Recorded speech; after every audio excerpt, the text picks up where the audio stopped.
सोलापूर आणि धाराशिव जिल्ह्याच्या सीमेवर असलेल्या तुळजापूर तालुक्यातील मुरटा शिवारात बिबट्यानं धुमाकूळ घातला आहे। बिबट्यानं तब्बल 10 शेळ्यांचा फडशा पाडल्याचं समोर आलं आहे। गुढीपाडव्याच्या दिवशी ही घटना घडली।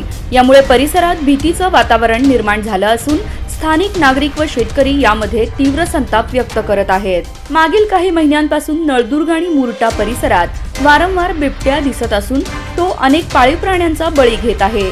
गुढीपाडव्याच्या दिवशी पहाटे लक्ष्मण कोळी यांच्या 10 शेळ्यांचा बिबट्याने फडशा पाडला तर एक शेळी ओढून नेली। या घटनेमुळे संपूर्ण गावात हळहळ व्यक्त केली जात असून वन विभागाने तातडीने कारवाई करावी अशी मागणी होत आहे।